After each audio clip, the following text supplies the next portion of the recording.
So hello everyone, I welcome you all to Saurabh Pandey UPSC YouTube channel के अंदर। एक बहुत इंपॉर्टेंट इंटरनेशनल डेवलपमेंट हुआ है कि नॉर्थ कोरिया ने ऑलमोस्ट जो अपना यूरेनियम एनरिचमेंट फैसिलिटी उसको डेवलप कर लिया है।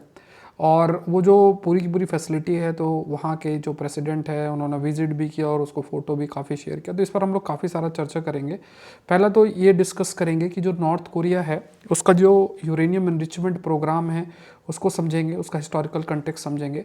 At the same point of time uranium enrichment का मतलब क्या होता है। दूसरा पार्ट डिस्कस करेंगे एनरिचमेंट फैसिलिटी जो विजिट है उसका क्या इम्पैक्ट है, टेक्निकल एस्पेक्ट देखेंगे, ऐसा क्या टेक्नोलॉजिकल डेवलपमेंट हुआ है जिस वजह से, और फिर फ्यूचर प्रॉस्पेक्ट और चैलेंजेस भी देखेंगे क्योंकि बड़ा डेवलपमेंट है। अगर यूरेनियम का एनरिचमेंट होता है तो एक मैटर ऑफ कंसर्न है। तो बिफोर वी प्रोसीड, जैसे सेक्शन 1 से पहले ये ध्यान में रखना है कि यूरेनियम एनरिचमेंट का मतलब क्या होता है। So when you talk about uranium enrichment, है ना, जनरली अगर बात किया जाए यूरेनियम एनरिचमेंट का, तो यूरेनियम एनरिचमेंट के अंदर अगर सपोज यूरेनियम का एनरिचमेंट अबाउ 90% के ऊपर अगर हो जाता है तो उससे उस यूरेनियम से जो न्यूक्लियर वेपन है उसको बनाया जा सकता है। अब नॉर्थ कोरिया बेसिकली एक ऐसा देश है जहाँ पे डेमोक्रेटिक सिस्टम नहीं है, उसकी लड़ाई चल रही है, चाहे साउथ कोरिया से हो, जापान से हो, और या फिर यूएस जैसे देश है उनके साथ है। तो अगर एक बार अगर ये डेवलप कर लेता है, अपना यूरेनियम एनरिचमेंट कर लेता है, तो इसका बहुत बड़ा इम्पैक्ट पड़ेगा। एक जो आर्म्स की जो रेस है, न्यूक्लियर वेपन की जो रेस है, वो स्टार्ट हो सकती है।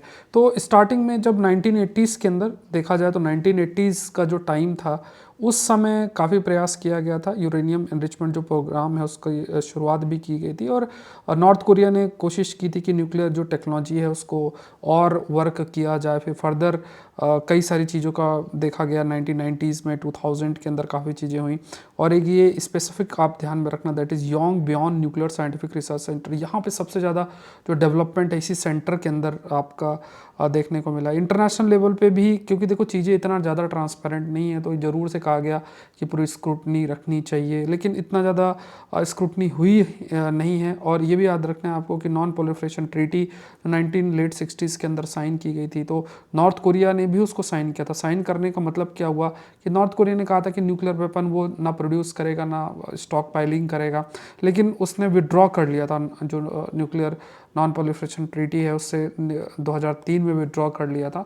तो ये जो ट्रीटी है इससे विड्रॉ करने से ये साफ साफ मैसेज हो गया कि जो नॉर्थ कोरिया है वो कहीं ना कहीं अपना एक न्यूक्लियर वेपन डेवलप करने की जो है वो फोकस करना चाह रहा है। तो अभी देखो चीज़ें न्यूज़ में क्यों है, क्योंकि नई फैसिलिटी जो है पूरी जो न्यूक्लियर वेपन बनाने की आप कह सकते हो, या फिर यूरेनियम एनरिचमेंट की फैसिलिटी, उसकी फ़ोटोग्राफ काफ़ी अभी शेयर हुई है।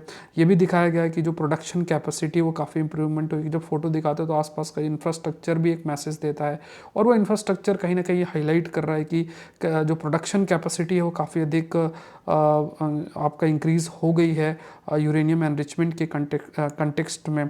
और इंटरनेशनल मॉनिटरिंग चैलेंजेस भी हैं, बिकॉज उन्हें अब ये देखना पड़ेगा, ज़्यादा सर्विलेंस करना पड़ेगा, ये देखना पड़ेगा कि क्या कुछ कंप्लायंस हो रहा है कि नहीं हो रहा है। बट क्योंकि नॉर्थ कोरिया इतना डेमोक्रेटिक सिस्टम नहीं है, इंटरनेशनल रूल्स रेगुलेशन को इतना अधिक नहीं मानेगा, तो ये बहुत बड़ा चैलेंज होगा। अगर सिग्निफिकेंस देखा जाए यूरेनियम जो यूरेनियम एनरिचमेंट है नॉर्थ कोरिया के कंटेक्स्ट में, तो एक तो स्ट्रेटजिक मिलिट्री एडवांटेज उसको ह्यूज होगा, क्योंकि उसके दुश्मन देश हैं, खासतौर से यूएस के साथ उसका रिश्ता अच्छा नहीं है, साउथ कोरिया से लड़ाई है, जापान है, और वो चाइना के पास बहुत है, रशिया के बहुत क्लोज है। तो ये बहुत उसको एडवांटेज देगा, क्योंकि अगर न्यूक्लियर वेपन किसी ने बना लिया तो एक डेटरेंस है, क्योंकि न्यूक्लियर वेपन पूरे तबाही कर सकता है। आप चाहो तो नॉर्थ कोरिया पर नुकसान कर सकते हो, बट नॉर्थ कोरिया भी काफ़ी नुकसान कर सकता है। फिर इसका इकोनॉमिक इम्प्लीकेशंस भी हो सकता है, और लाइक फॉर एग्जांपल ये फॉरेन इन्वेस्टमेंट या टेक्नोलॉजिकल असिस्टेंस जो है एनरिचमेंट के लिए, मतलब ये फॉरेन इन्वेस्टमेंट या टेक्नोलॉजिकल असिस्टेंस एक प्रकार से जैसे चाइना रशिया यहाँ से अट्रैक्ट कर सकता है। और फर्दर वी कैन से दूसरे देशों की बात किया जाए तो इस पर सैंक्शन इम्पोज हो सकता है नॉर्थ कोरिया के, ये लोग एनरिचमेंट कर रहे हैं यूरेनियम को, तो काफ़ी सारा सैंक्शन भी लग सकता है। तो ओवरऑल नॉर्थ कोरिया की जो इकोनॉमी उसको और चैलेंजेस जो है फेस करना पड़ेगा। तो बहुत सारे जो पावर्स हैं, बड़े बड़े जो पावर्स है, वेस्टर्न मीडिया है, यूएस है, साउथ कोरिया, उन्होंने इसको अपोज भी किया है, कहा कि चलो बातचीत की जाए, कॉल फॉर डिप्लोमेटिक इंगेजमेंट, जो प्रेशर है ये भी इंक्रीज़ करने का प्रयास किया जा सकता है बातचीत से, डिप्लोमेटिक तरीके से, या फिर सैंक्शंस इम्पोज किया जा सकता है आपका नॉर्थ कोरिया के ऊपर। दूसरे सेक्शन में देखा जाए तो ये अभी विजिट की गई है, फ़ोटोज़ रिलीज़ की गई है, पर्पस सिर्फ इतना ही है कि दिखाना कि देखो कितनी हमारी कैपेबिलिटी बन गई है, न्यूक्लियर कैपेबिलिटी कितनी अधिक बढ़ गई है। फिर ये भी है कि बहुत सारे ऑपरेशनल एस्पेक्ट है, कहाँ कैसा क्या डेवलपमेंट है उसको भी दिखाना, पब्लिक को भी मैसेज देना कि देखो तुम्हारा लीडर बहुत पावरफुल है, कितना भी प्रेशर आ जाए फिर भी हमने न्यूक्लियर जो फैसिलिटी है उसको डेवलप कर लिया है, या एनरिचमेंट फैसिलिटी हमने डेवलप कर लिया, अब डरने की बात नहीं है। इस टाइप की मैसेजिंग भी अपनी जो है स्ट्रॉन्ग लीडर के रूप में वो दिखाने की कोशिश जो वहाँ के प्रेसिडेंट है वो करेंगे। फिर यहाँ पे टेक्नोलॉजिकल लेवल पे देखा जाए तो वो भी उसको भी डेमोस्ट्रेट किया गया है कि किस प्रकार के टेक्नोलॉजी है जिसके माध्यम से, क्योंकि फोटोग्राफ है वीडियो है तो उसमें सब कुछ दिखता ही है, तो किस प्रकार के टेक्नोलॉजिकल प्रोग्रेस हुई है ये भी है। तो जब ये टेक्नोलॉजिकल प्रोग्रेस होता है, क्योंकि यूरेनियम का एनरिचमेंट इतना आसान आपका नहीं है, तो जो ये टेक्नोलॉजिकल एडवांसमेंट आपका हो रहा है तो ये कहीं ना कहीं डोमेस्टिक सपोर्ट भी पैदा करेगा, और नॉर्थ कोरिया भी अपनी जो आर्मी और मिलिट्री की कैपेबिलिटी उसको भी बढ़ाने की लगातार कोशिश करेगा। तो ग्लोबल मीडिया अटेंशन भी है, पब्लिक परसेप्शन भी काफ़ी चेंज होगा विद इन नॉर्थ कोरिया और बाहर देखा जाए। उसके अलावा यहाँ पे एक और भी है कि इससे जो रीजनल सिक्योरिटी डायनामिक्स है वो बहुत अधिक अफेक्ट हो सकता है, क्योंकि एक तो आर्म्स रेस स्टार्ट हो सकती है। आर्म्स रेस का मतलब कि आपस में एक जो थ्रेट परसेप्शन होगा उसकी वजह से यूएस अपना इंगेजमेंट बढ़ा सकता है, जापान साउथ कोरिया, ऐसी स्थिति। ऑल्दो ये जो प्रोग्राम है एनरिचमेंट का विदाउट चाइना के सपोर्ट से, रशिया के सपोर्ट से वो इतना सक्सेसफुल नहीं हो सकता है, लेकिन जनरली देखा जाए तो सपोर्ट जरूर से दिया जा रहा है, क्योंकि नॉर्थ कोरिया के माध्यम से ये देश कोशिश करेंगे कि अपने आसपास जो यूएस की एंट्री उसको रोका जाए, रशिया भी चाहेगा कि यूएस की एंट्री को रोका जाए, उसे काउंटर आपका किया जाए। अब ये भी हमें देखना है कि काफ़ी सारे लेवल पे जैसे बहुत ही हाईली एडवांस इंफ्रास्ट्रक्चर फैसिलिटी, मतलब जो टेक्नोलॉजिकल एस्पेक्ट है वो डेवलप आपका किया गया है।